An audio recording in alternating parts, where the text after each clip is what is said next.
ვინ არის პირი, რომელიც გორში ნაციონალური მოძრაობის ოფისის დარბევაში მონაწილეობდა. ეს გამოძიებამ უნდა დაადგინოს, თუმცა პარტიის წარმომადგენლებს გამოძიების იმედი არ აქვთ, მით უმეტეს წინა შემთხვევების გათვალისწინებით. ეს გორში პარტიის ოფისზე თავდასხმის მე-13 შემთხვევა, ამჯერად ასაფეთქებელი მოწყობილობის გამოყენებით. ვიდეო სათვალთვალო კამერების ჩანაწერებშიც ჩანს, როგორ მიდის ნიღბიანი პირი ღამით ოფისთან და ცეცხლს უკიდებს ასაფეთქებელ მოწყობილობას. აფეთქებას კი ტელეფონით იღებს. არის თუ არა რამე სიახლე მომხდარის შესახებ, ლადო ბიჭაშვილი ცდილობს გარკვევას ის გორიდან ჩაგვარდება.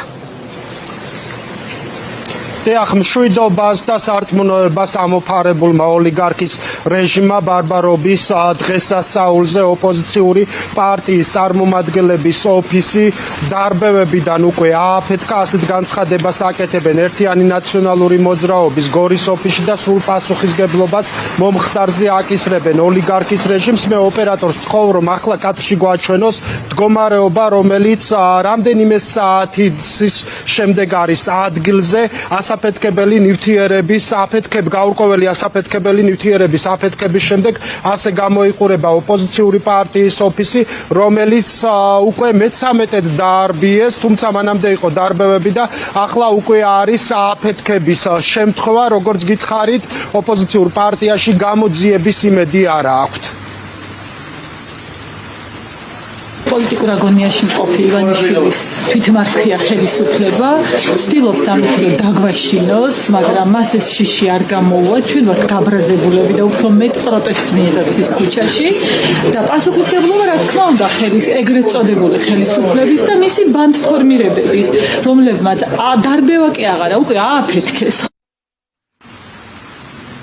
აქ შემთხვევა გუშინ ღამის საათებში მოხდა სათვალთვალო კამერები, რომელიც განთავსებულია პარტიის ოფისთან ამოიცნეს გარკვეული პირი, რომელიც შენიღბული იყო, თუმცა ამ კადრების გაშიფვრის შემდეგ ცხადი ხდება, რომ ის ნიღბით იყო შემოსილი და სწორედ ასაფეთქებელი მოწყობილობა განათავსა ერთიანი ნაციონალური მოძრაობის ფანჯრის მინაზე. აფეთქების შედეგად კი მთლიანად ფანჯარა ჩაიმსხვრა. როგორც გითხარით, მთელი ღამის განმავლობაში აქ იყვნენ პარტიის წარმომადგენლები მოსული, აქ იყვნენ სამართალდამცველებიც, თუმცა სამართალდამცველების გამოჩენაც საეჭვოდ ემთხვევა აფეთქებიდან. რამდენიმე წუთში მოდიან ისინი, მას შემდეგ რაც ნიღბიანი პირი ტოვებს შემთხვევის ადგილს, რაც აფიქრებინებს ოპოზიციური პარტიის წარმომადგენლებს, რომ ეს ყველაფერი არა მხოლოდ ქართულ ოცნებასთან, არამედ პოლიციასთანაც შეთანხმებული იყო.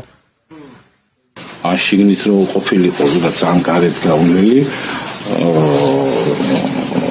სავალალო შედეგი დამთავრებულიყო. არ ამგონია რომ იდენტიფიცირება მოხდეს, იმიტომ რომ ეს არის მე-14 თუ მე-15 დარბევა ჩვენი ოფისის და ხშირ შემთხვევაში ორ შემთხვევაშია მხოლოდ გახსენილი საქმე და გამოძიებული. რა თქმა უნდა, ეს ყველაფერი იმ მოვლენებს უკავშირდება, რაც ხდება ქვეყანაში და სიტუაცია არის უმართავი და მე მგონია რომ ეს ყველაფერი ხდება ხელისუფლების ადგილობრივი ჩინოვნიკების დაკვეთით. ადრე თუ ოფისებს არბევდნენ, დღეს უკვე ააფეთქეს და ამ ფორმით ცდილობენ ის პოლიტიკური პროცესები, რაც მიმდინარეობს ქვეყანაში, ჩაახშონ და გადაფარონ. მოლოდინი იმისა, რომ გამოიძიებენ, ნამდვილად არ გვაქვს, რადგან ეს ყველაფერი ნათლად ასახავს თუ რა ხდება ქვეყანაში.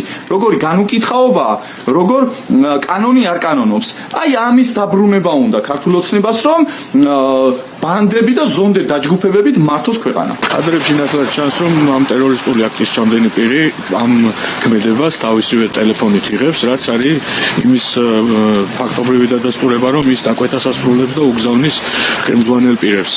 ამ ფაქტის შემდეგ, ამ ტერორისტული ქმედების შემდეგ, ქართული ოცნება უკვე დეკლარირებულად, უკვე ფაქტობრივად შეიძლება ვთქვათ, რომ არის ტერორისტული მოძრაობა, იმიტომ რომ სხვა შემთხვევაში არსად არასდროს საქართველოში არავის არ ახსენდება ფაქტები, როდესაც პოლიტიკური ოპოზიციის ოფისები ფეთქდებოდა. ერთიანობა ნაციონალურ მოძრაობაში ამბობენ, რომ ოლიგარქის რეჟიმი ოფისების დარბევიდან ტერორისტულ აქტებზე გადავიდა. როგორც მოისმინეთ, ისინი სრულ პასუხისგებლობას აკისრებენ ქართულ ოცნებას მომხდარზე, მიუხედავად იმისა, რომ სამართალდამცველები იმყოფებოდნენ, მათ გამოძიების იმედი არ აქვთ, ისევე როგორც სხვაც დანარჩენ 13 შემთხვევაში პოლიციამ ფაქტი რეაგირების გარეშე დატოვა.